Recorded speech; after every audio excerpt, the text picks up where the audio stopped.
네, 오늘은 우리가 꿈꾸는 교회라는 제목으로 같이 여러분과 좀 말씀을 나누려고 합니다. 오늘 창립주일 예배라 아브라함 시리즈는 다음 주부터 하고요. 또 오늘은 여러분 같이 사도행전 말씀으로 좀 말씀을 나누려고 합니다.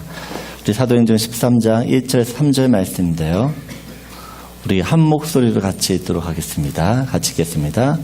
안디옥 교회에 선지자들과 교사들이 있으니 곧 바나바와 리게르라 하는 시므온과 고넬 사람 루기오와 분봉한 헤롯의 젖동생 마나인가 및 사울이라. 2절 주를 섬겨 금식할 때 성령이 이르시되 내가 불러 시키는 일을 위하여 바나바와 사울을 따로 세우라 하시니 이에 금식하며 기도하고 두 사람에게 안수하여 보내리라. 아멘. 하나님께서 이 땅 위에 주님이 직접 손수 세우신 두 개의 공동체가 있습니다. 하나는 가정이고 또 하나는 교회입니다. 하나님 직접 세우셨기 때문에 이 하나님 세우신 이 공동체이기 때문에 언제나 사단의 첫 번째 공격 대상은 가정이고 교회입니다.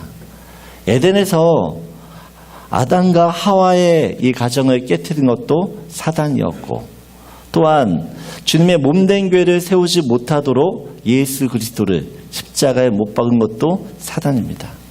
그러나 우리 하나님께서는 이 사단의 모든 계획을 뒤집어서 여자의 후손을 통하여 무너진 가정을 세우셨고, 십자가를 통하여서 또한 주님의 몸된 교회를 세우신 줄 믿습니다. 하지만 사단은 지금도 우리의 가정과 교회를 무너뜨리기 위해 공격하고 힘을 다하고 있습니다. 이 사단의 공격이 얼마나 교묘해지고 또한 파괴력이 커졌는지 우리가 이 현대의 가정을 보게 되어지면 전 세계적으로 이혼율이 급격히 증가하는 것을 봅니다. 이 북미도 그렇고 한국도 그렇고 중국도 그렇고 한 가정 건너, 학교에 가면 한 가정을 건너 그 아이들을 보게 되어지면 결성 가정들이 있다는 사실이에요. 교회 또한 엄청난 시련을 겪고 있는 지금의 상황입니다. 한국도 교세는 줄어들고 또한 이 캐나다에서도 마찬가지입니다. 또한 세상의 빛과 소금의 역할을 감당해야 되는 교회가 또한 세상으로부터 많은 어려움을 당하고 있는 것이 현실이에요. 그러나 사랑하는 여러분, 그래도 교회는 세상의 해답이 되는 줄 믿습니다. 그리고 이 믿음의 가정이야말로 세상에서 하나님을 나타내고 드러내는 통로가 될 줄 믿습니다. 그래서 오늘 저희가 교회 창립하는 날인데, 그래서 우리가 앞으로 우리 교회는 어떤 교회가 되기를 원하는지, 어떤 교회를 꿈꾸며 가야 되는지 좀 살펴보기를 원합니다. 초대 교회는 예루살렘 교회로부터 시작됩니다. 그러나 이 스데반이 순교하면서 예수를 믿는 그리스도인들이 전국으로, 전 세계로 흩어지게 되어집니다. 핍박으로 흩어졌지만 그들이 흩어지면서 예수 그리스도 복음을 전해집니다. 그러다가 흩어진 사람 중에 몇몇 사람들이 이 안디옥 지방에 이르러 이방인이었던 헬라 사람들에게 복음을 전합니다. 예수님을 전했는데 우연찮게 이 복음을 들었던 이방인들이 그 복음을 듣고 예수를 믿게 되어지고, 그로 말미암아 세워진 곳이 안디옥 교회입니다. 그러면 안디옥 교회가 세워질 때 초대 교회에 이만한 어떻게 보면 초대 교회를 대표할 만한 교회, 또 하나님이 사랑하시고 축복하시고 크게 사용하셨던 이 교회라고 그들은 생각하지 못했습니다. 많은 교회들이 이 안디옥 교회처럼 되기를 원합니다. 하나님이 쓰셨던 교회였고 한 시대를 이끌었던 교회였기 때문에 그렇습니다. 오늘 1절을 보게 되어지면 안디옥 교회에 5명의 지도자가 세워집니다. 그런데 그 지도자의 한 사람 한 사람의 면면을 살펴보게 되어지면 이 안디옥 교회가 어떤 교회인지를 우리가 좀 알 수 있습니다. 첫 번째, 안디옥 교회 선지자들과 교사들이 있는데 첫 번째 사람이 바나바입니다. 여러분, 바나바는 초대교회 개척 멤버입니다. 예루살렘 교회 개척 멤버예요. 이 사람은 레인이었고 정통파 유대인이었습니다. 또한 그는 유력한 가문의 출신이었고 또한 상당한 부가 있어서 우리가 사도행전을 보게 되어지면 자기의 밭을 팔아 사도들 앞에 헌금했다라고 기록합니다. 또한 이 사람 그래서 별명이 위로의 아들이었습니다. 사울이 다메섹에서 회심하고 난 뒤에 많은 사람들이 사울이 회심했다라는 걸 못 믿고 있을 때에 이 바나바가 이 사울의 보증인이 됩니다. 그리고 그가 아무것도 하지 않고 있을 때에도 어떻게 해요? 그를 사역의 자리로 초청한 사람이 바나바였습니다. 우리가 또한 지금 이 안디옥 교회가 처음 개척되어지고 사람들이 몰려올 때 첫 번째로 예루살렘 교회에서 이 안디옥 교회에 파송했던 사람이 이 또한 바나바였습니다. 그만큼 바나바라는 사람은 이 초대 교회에 있어서 신임을 받는 사람이었고 또한 하나님 앞에서 크게 쓰임받는 자였어요. 그래서 사도행전 11장 24절을 보게 되어지면 이 바나바를 이렇게 소개합니다. 같이 읽겠습니다. 바나바는 착한 사람이요 성령과 믿음이 충만한 사람이라 이에 큰 무리가 주께 더하여 지더라. 여러분 어떻게 보면 이 바나바가 안디옥의 지도자가 되는 것은 전혀 문제되지 않습니다. 교회에는 이 바나바와 같은 사람이 많이 있어야 될 것 같아요. 그런데 이 안디옥 교회는 이 사람의 고정관념과 또한 선입관과 편견을 깨트리는 교회였습니다. 우리가 두 번째 지도 니게르라는 시몬이 있습니다. 1절을 보게 되어지면 다시 니게르라는 시몬이 있는데 이 니게르라는 이것은 검다라는 라틴어입니다. 결국 니게르 여기서 파생된 단어가 니그로 결국 이 니게르라는 시몬은 흑인이었습니다. 그리고 구레네 사람 루기오 이 구레네라고 하는 것도 북아프리카의 항구 도시였습니다. 다시 말해 이 루기오라는 사람도 흑인일 가능성이 굉장히 높습니다. 여러분 2000년 전에 로마 제국 신분과 계급이 분명한 사회였습니다. 이 흑인은 어떻게 보면 거의 슬래브였어요. 노예였다는 사실입니다. 노예는 사람 취급도 못 받았을 뿐만 아니라 멸시 천대를 받는 부류였습니다.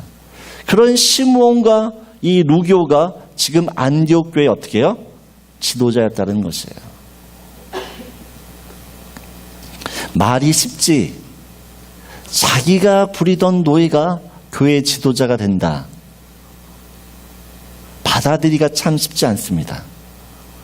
어떻게 보면 이 사회적인 모든 것들을 뒤집는 파격이고 혁명 같은 일이 지금 이 안디옥 교회 가운데서 지금 일어나고 있는 것을 봅니다.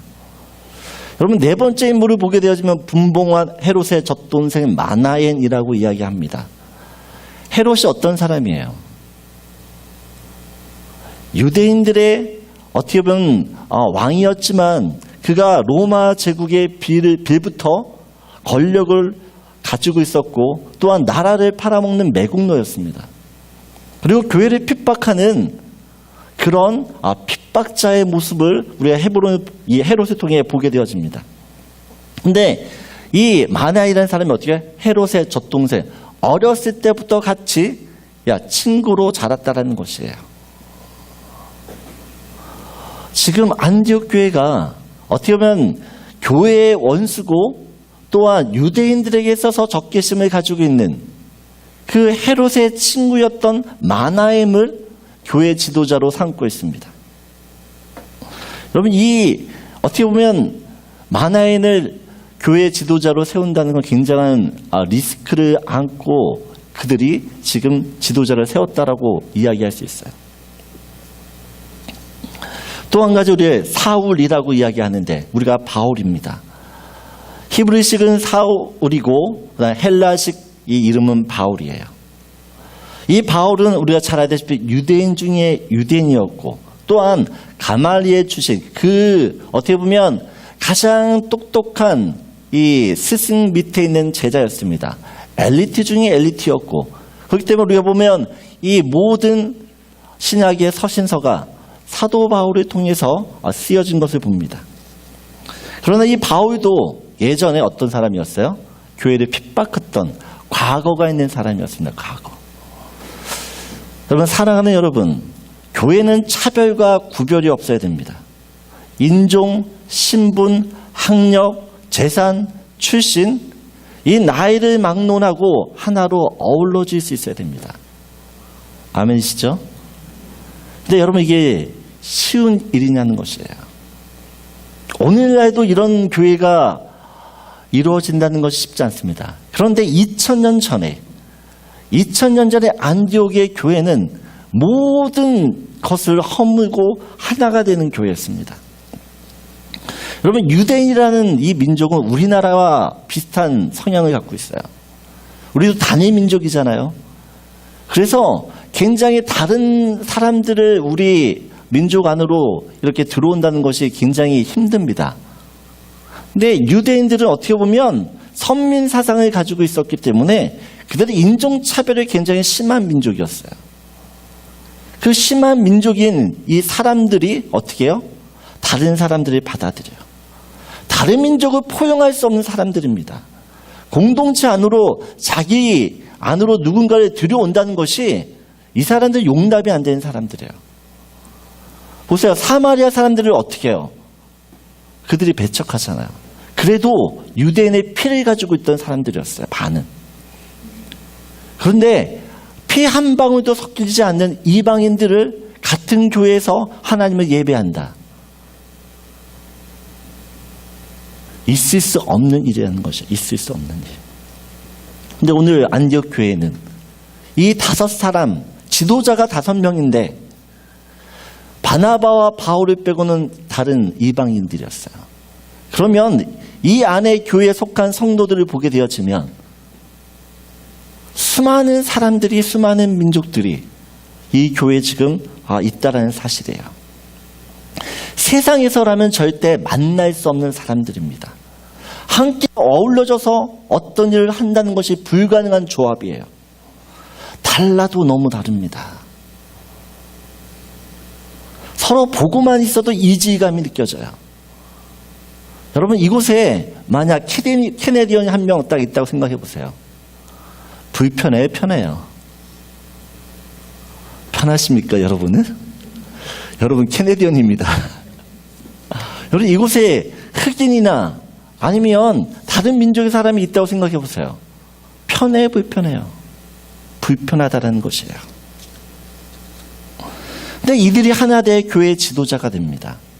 분명 신분상, 문화적으로 또한 사회적으로 이념과 사상과 교육적인 차이가 있고 분명한 다름이 있습니다. 이렇게 다른 사람들이 모였기 때문에 여러분, 왜 마음 상하고 삐지고 토라지고 오해하는 일이 왜 없겠어요? 때론 진짜 내가 말하는 것을 이해하지 못해서 서로를 바라보면서 답답하고 아마 답답해서 죽었을 거예요. 제가 보기에는. 교회 안에 서로 다름이 있기 때문에 갈등이 있고 마찰이 있고 수많은 문제가 끊이지 않았다라는 것이에요. 근데 분명한 사실은 이들은 이런 모든 존재적인 차이를 극복하고 하나님의 교회를 이루어가고 있다는 사실입니다. 여러분, 이 안디옥 교회가 인종과 문화의 벽을 넘습니다. 신분과 계급의 벽을 깨트립니다. 이념과 사상의 벽을 넘어 하나가 되어질 수 있는 그 유일한 이유는 단 한 가지예요.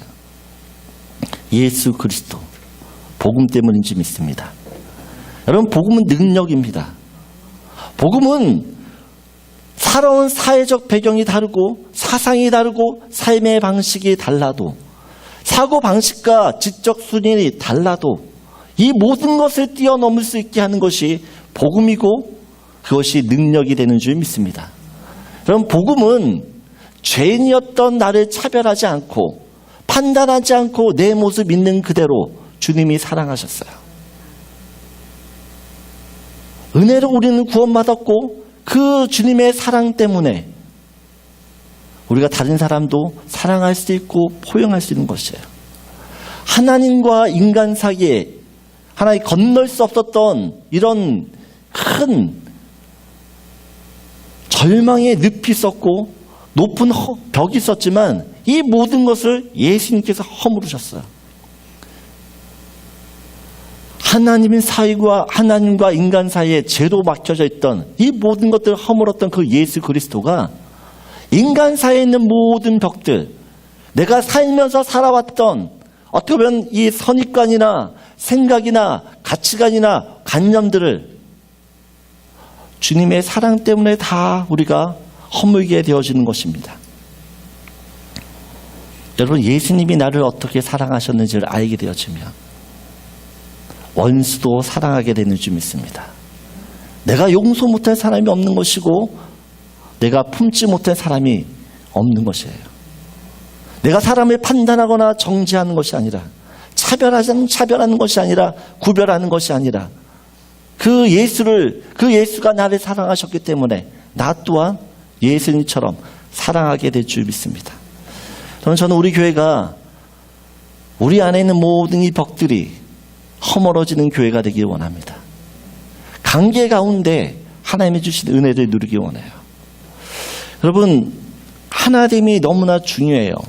예수 그리스도가 십자가에 지시기 전에 하나님 앞에서 기도했던 단 한 가지의 제목은 이 제자들이 하나 되는 것이었어요. 하나님과 제자가 하나 되는 것이었고 제자와 제자 사이가 하나 되는 것이었어요. 또한 이 제자가 세상과 하나 되는 것이었어요. 이것을 위해 기도했고 또한 우리를 통해서 그걸 이루기 원하신다라는 것이에요. 여러분, 안디옥 교회가 하나님 앞에 귀하게 쓰임받을 수 있었던 이유는 이들이 예수 그리스도 안에서 하나 되었기 때문이에요. 그 하나됨이 결국 하나님의 일을 할 수 있는 귀한 통로가 되었습니다. 여러분, 가정도 마찬가지예요.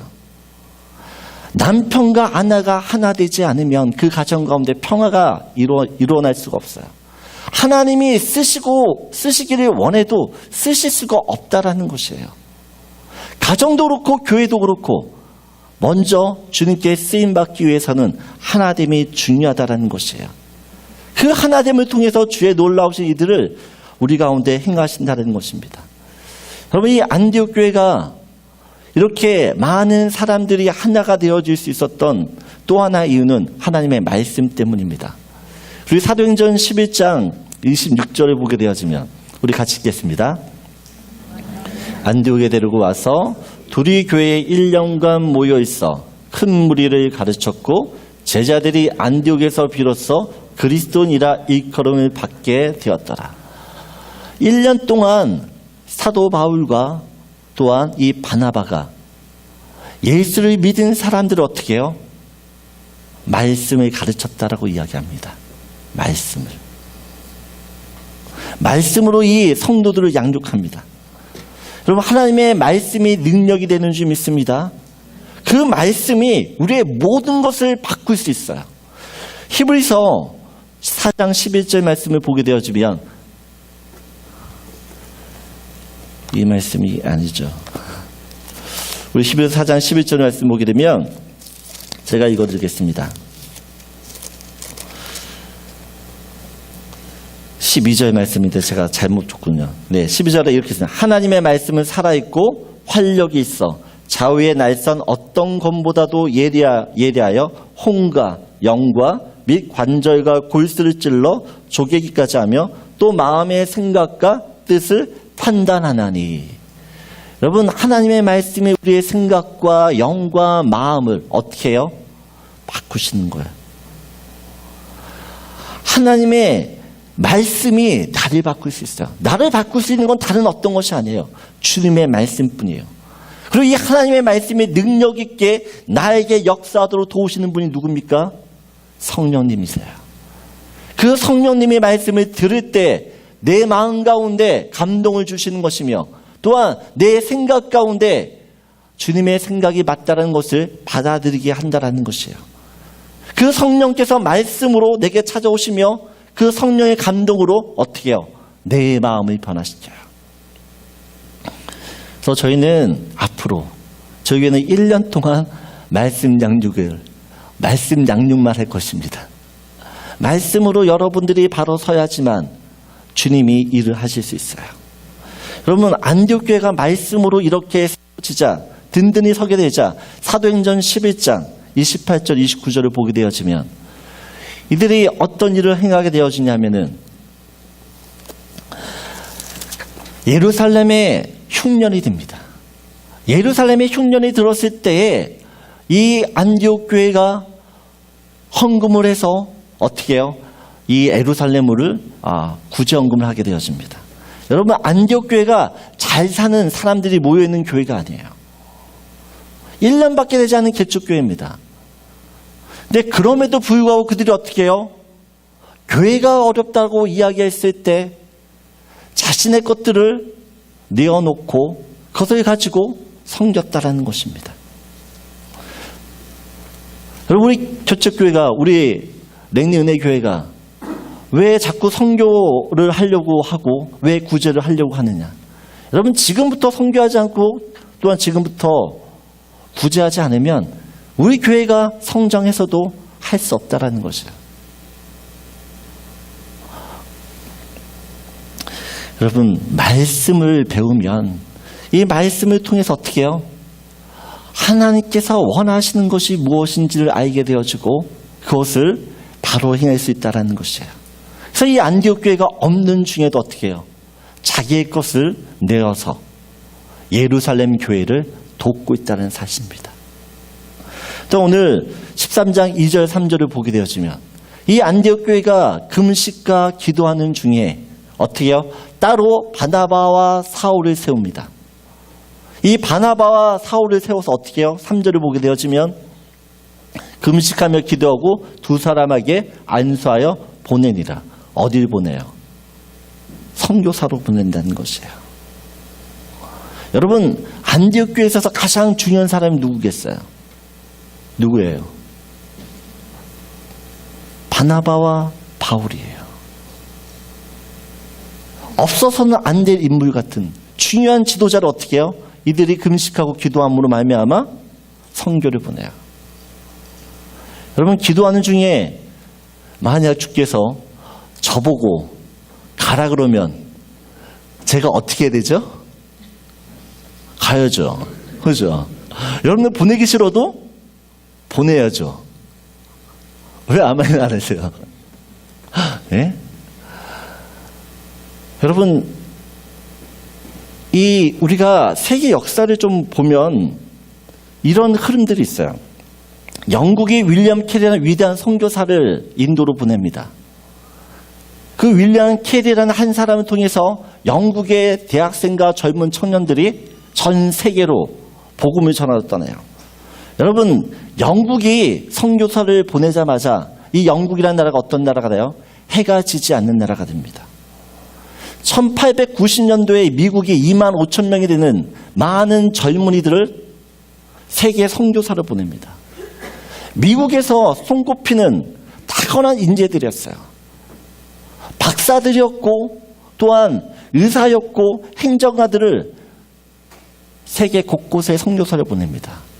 그렇게 해서 우리나라에 온 사람이 언더우드와 아펜젤로였어요. 그런 인재들을 어떻게 해요? 어떻게 보면 이 너무나 힘들고 어려운 나라들 가운데 선교사로 보냈다는 것이에요. 여러분, 이때 미국은요, 이제 막 영국의 식민지에서 바로 벗어나지 얼마 되지 않았다는 것이에요. 얼마나 많은 인재들이 그 나라 가운데 필요했는지 몰라요. 그런데 미국이 이 선교사를 보내면서 어떻게 해요? 세계를 움직이는 나라가 돼요. 세계의 중심의 국가로 우뚝 서게 되어집니다. 그런 독일도 마찬가지였어요. 이 독일도 보헤미안이라는 이 사람들이 유럽 전역으로 선교를 떠나기 시작하면서 이 독일이라는 나라가 유럽의 중심으로 서게 되어집니다. 우리나라가 힘들고 어려운 가난 중에서도 복음을 듣고 교회가 세워졌을 때 한 가지 했던 일은 이 복음을 전하는 일이었고 선교사를 보내는 일이었어요. 그 선교사를 보냄으로 말미암아 어떻게 해요? 우리나라가 이만큼 살 수 있게 되었다는 사실이에요. 여러분, 하나님의 이 세계 가운데 하나님의 세계를 움직이시는 이 역사를 봐야 됩니다. 가장 좋은 인재를 흩으시고 또한 보낼 때 하나님께서 복을 주세요. 그 나라를 사용하세요. 여러분, 그렇다면 우리 교회는 어떻게 해야 됩니까? 우리 교회도 보내야 됩니다. 누가 갈지 모르지만 보낼 거라는 사실이에요. 기도를 보내고 우리의 마음을 보내고 물질을 보내고 사람을 보낼 것이에요. 그렇게 보낼 때 하나님이 우리 교회 가운데 주의 일을 행하게 될 줄 믿습니다. 여러분, 안디옥교회가 한 시대를 이끄는 하나님의 교회가 됩니다. 하나님이 사랑하시고 하나님이 축복하시며 하나님의 일을 이루시는 교회가 됐어요. 이 안디옥교회 통해서 수많은 교회들이 개척되어졌고 또한 세워진 교회들이 이 안디옥교회를 통해서 많은 도움을 받게 됩니다. 저는 우리 랭리은혜교회가 이런 교회가 되길 소원합니다. 우리도 안디옥교회처럼 그런 꿈을 꾸었으면 좋겠어요. 창립주일입니다. 우리 교회가 어떤 목적을 가지고 세워진 교회며 어떤 길을 가야 되는지, 여러분이 왜 이곳에 주님께서 보내주셨는지 다시 한번 깨닫는 은혜가 있기를 간절히 소원합니다. 하나님이 기뻐하신 일에 여러분이 서 있기 원합니다. 하나님이 하시는 그 일에 여러분이 그 옆에 서기를 원합니다. 그럴 때 하나님이 우리를 통하여서 주의 영광을 받으실 줄 믿습니다.